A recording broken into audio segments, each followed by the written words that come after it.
Today we're talking about Annihilation, the new map pack for Call of Duty Black Ops. We have 4 new multiplayer maps: Hangar 18, Silo, Drive-In, and Hazard, and a new zombies map called Shangri-La.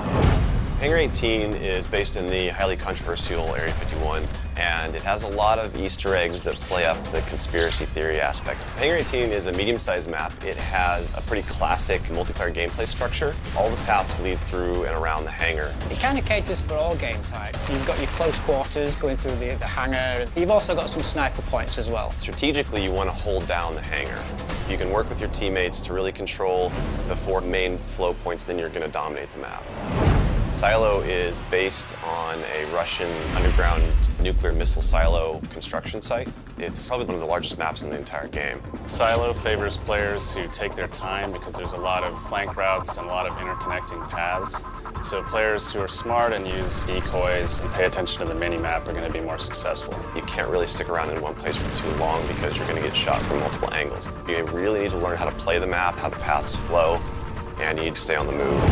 Nuketown was a really hugely successful and popular map with Black Ops, and we wanted to do another map in the DLC that kind of emulates that style of gameplay. Drive-In's a fairly small map, but it does have a variation of battles. You've got the wide open area in the middle, the actual Drive-In itself, but then you do have close quarter battles down the side. So Hazard was inspired by one of our World at War maps called Cliffside, but it's a complete reimagining of it.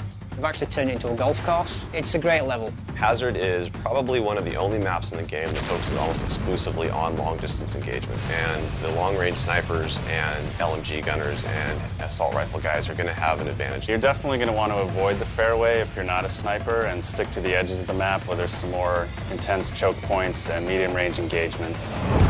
The story in Shangri-La is shrouded in mystery. I love to leave it up to the fans to derive their own ideas from it and also discover the facts that we put in there. I hope they really get the sense that we've taken this to just a whole nother level with the new weapons, the new environment, the new ways of getting around the map and things like that. There's a lot of holding areas, escape hatches, and things that let you get out at the last minute, which is a contrast to Call of the Dead, where it was a very wide open map. This is a much tighter map. Don't hold out too long. If things look like they're getting rough, get out of there.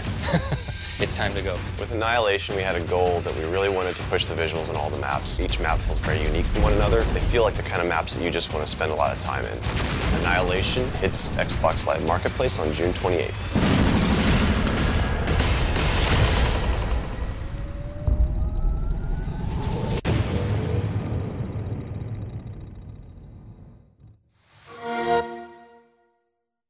Get 5 all-new maps first on Xbox Live.